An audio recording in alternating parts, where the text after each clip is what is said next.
Hi everyone, I just wanted to do a quick video of a 2006 Acura TL. My buddy and I are doing a replacement on the knock sensor, and we were getting an error code P0325, and we found out it's not just the knock sensor.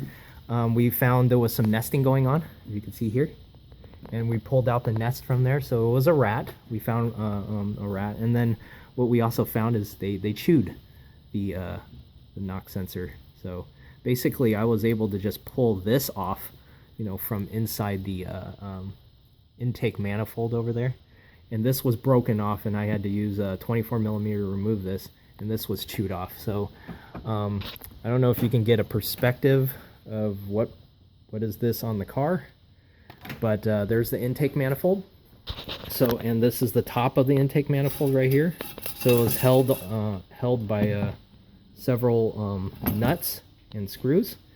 We removed that, and then we had to remove these nuts and screws too from the spots right here and along here. And you had to disconnect.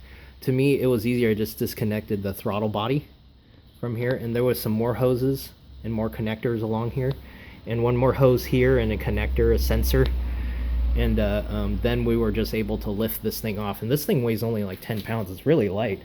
We also recommend that you remove the intake from here. There's a throttle body hanging because we got the hose and stuff connected to it still. So, and then what you want to do too after that is remove the injector rail. They're to 8 millimeters right here. There's one right there and one right there that was connected.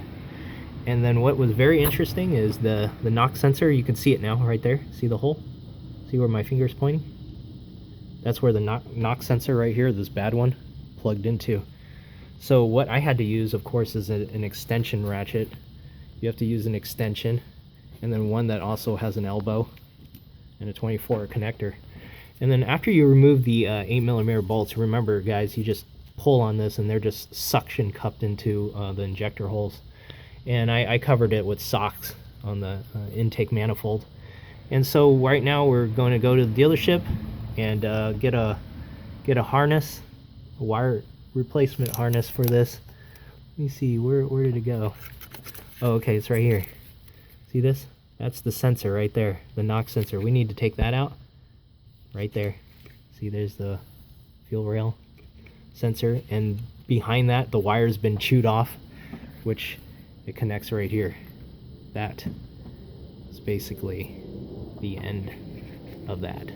So after we get that, we just button everything back up and do reverse order and just tighten everything, cross pattern, and just connect everything back, and we should be able to drive around. And of course, before we start, we disconnected the batteries. Of course, there was some corrosion. We cleaned that up, disconnect the battery, reset it, because anything to do with emissions, it's going to need to be reset by the computer. Anyways, we'll do that. And sorry, I'm not going to show you the whole job, but other YouTubers out there that did this, they explained it in their way too, and I'm just sharing the wealth as well. So, thank you.